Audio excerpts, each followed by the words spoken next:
कंधे पर कपड़े का थान लादे और हाट बाजार जाने की तैयारी करते हुए नामदेव जी से पत्नी ने कहा, भगत जी, आज घर में खाने को कुछ भी नहीं है। आटा, नमक, दाल, चावल, गुड़ और शक्कर सब खत्म हो गए हैं। शाम को बाजार से आते हुए घर के लिए राशन का सामान लेते आइएगा।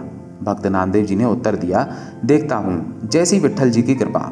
अगर कोई अच्छा मूल्य मिला तो निश्चित ही घर में आज धन धान्य आ जाएगा। पत्नी बोली, संत जी, अगर अच्छी कीमत ना भी मिले तब भी इस बुने हुए थान को बेचकर कुछ राशन तो ले ही आना। घर के बड़े बूढ़े तो भूख बर्दाश्त कर लेंगे, पर बच्चे अभी छोटे हैं, उनके लिए तो कुछ ले ही आना। जैसी मेरी विट्ठल की इच्छा। ऐसा कहकर भक्त नामदेव जी हाट बाजार को चले गए। बाजार में उन्हें किसी ने पुकारा, वाह साईं, कपड़ा तो बड़ा अच्छा बुना है और ठोक भी अच्छी लगाई है। तेरा परिवार बसता रहे। ये फकीर ठंड में कांप कांप कर मर जाएगा। दया करके भगवान के नाम पर 2 चादरे का कपड़ा इस फकीर की झोली में डाल दे। भक्त नामदेव ने पूछा, 2 चादरे में कितना कपड़ा लगेगा फकीर जी? फकीर ने जितना कपड़ा मांगा, इत्तेफाक से भक्त नामदेव जी के थान में कुल कपड़ा उतना ही था और भक्त नामदेव जी ने पूरा थान उस फकीर को दान कर दिया।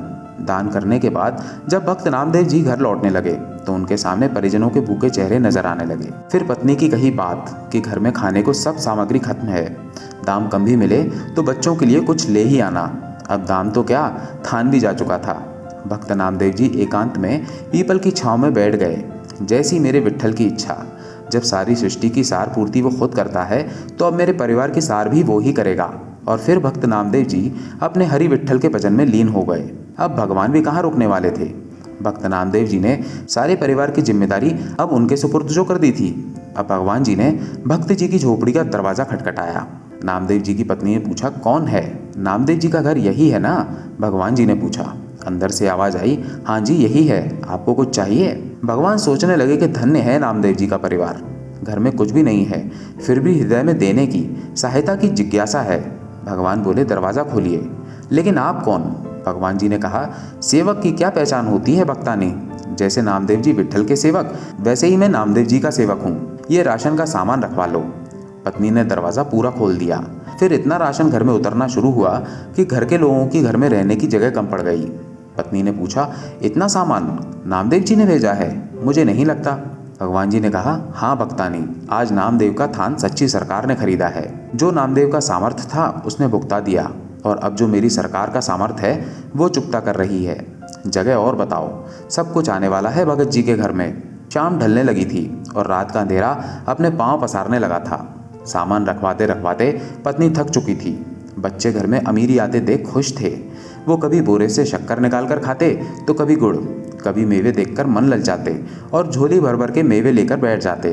उनके बाल मन अभी तक तृप्त नहीं हुए थे। भक्त नामदेव जी अभी तक घर नहीं आए थे, पर सामान आना लगातार जारी था। आखिर पत्नी ने हाथ जोड़कर कहा, सेवक जी, अब बाकी का सामान संत जी के आने के बाद ही आप लाना। हमें उन्हें ढूंढने जाना है, क्योंकि वो अभी तक घर नहीं आए हैं। भगवान जी बोले, वो तो गांव के बाहर पीपल के नीचे बैठकर विट्ठल सरकार का भजन सिमरन कर रहे हैं। अब परिजन नामदेव जी को देखने गए। सब परिवार वालों को सामने आता देख नामदेव जी सोचने लगे, जरूर ये भूख से बेहाल होकर मुझे ढूंढ रहे हैं। इससे पहले कि संत नामदेव जी कुछ कह पाते, उनकी पत्नी बोल पड़ी, कुछ पैसे बचा लेना थे। अगर थान अच्छे भाव बिक गया था तो सारा सामान आज ही खरीद कर घर भेजना था क्या? भक्त नामदेव जी कुछ पल के लिए विस्मित हुए।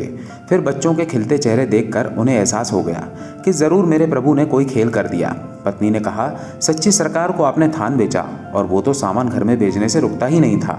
पता नहीं कितने वर्षों तक का राशन दे गया। उससे मिन्नतें करके रुकवाया कि बस कर, बाकी संत जी के आने के बाद उनसे पूछकर ही रखवाएंगे।